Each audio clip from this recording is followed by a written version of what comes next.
ভাই আমি একটা কথা বলেছি, কথাটা ভাইরাল হয়েছে অনেক। মানুষ মানুষের অবস্থানকেই ভালোবাসে, মানুষ কখনোই মানুষের অন্তঃসত্ত্বাকে ভালোবাসে না। অবস্থান আপনার ভালো, আপনার পিছনে মানুষের অভাব থাকবে না।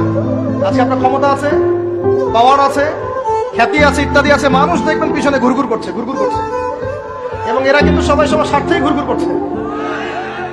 এর বাইরে আল্লাহ পাক কিছু মানুষের মনে আল্লাহর পক্ষ থেকে মহব্বত দেন, এটা আলাদা বিষয়। আপনি মানুষকে সন্তুষ্ট করতে পারবেন না। পরিবার, বাবা মা, ছেলে মেয়ে, বউ বাচ্চা, কাউকে সন্তুষ্ট করতে পারবেন না। 100% আপনি কাউকে সন্তুষ্ট করতে পারবেন না। সারা জীবন করে যাবেন, আপনার বিরুদ্ধে অভিযোগ থেকেই যাবে। শুধু আল্লাহ রাব্বুল আলামিন অপেক্ষা করে বসে আছেন, আপনি কখন তওবা করে তার দিকে ফিরে আসবেন। দিন আল্লাহ পাক আপনাকে মাফ করে দিবেন ইনশাআল্লাহ।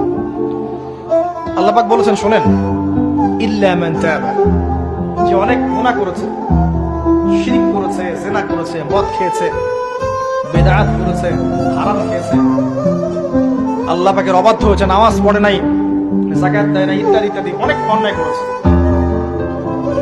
একদিন তওবা করে ফিরে এসেছে। আল্লাহ পাক বলেছেন, ইল্লা মান তাবা, যে ব্যক্তি তওবা করে ফিরে আসলো, ওয়া আমানা, এবং ঈমান নিয়ে আসলো, ওয়া আমিলা আমালান সালিহান, এবং এখন থেকে সৎ আমল করা শুরু করলো, হোক সে নারী বা পুরুষ, যে কেউ, যে কোনো বয়সের, যে কোনো বর্ণের, যে কোনো ভাষার, যে কোনো দেশের, এগুলো কিচ্ছু যায় আসে না আল্লাহ পাকের। ইন্নাল্লাহা লা ইয়ানজুরু ইলা আজসামিকুম ওয়ালা ইলা সুওয়ারিকুম ওয়ালাকিন ইয়ানজুরু ইলা কুলুবিকুম ওয়া আমালিকুম। আল্লাহ পাক শুধু কলব দেখেন, আমল দেখেন, রক্ত মাংস বর্ণ এগুলো দেখেন না। আল্লাহ পাক ফিরে এসেছে, আমল ঈমান এনেছে, আমল সালেহ করেছে।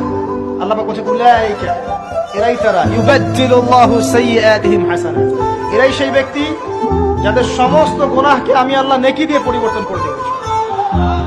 আল্লাহ অপেক্ষা করছেন আপনার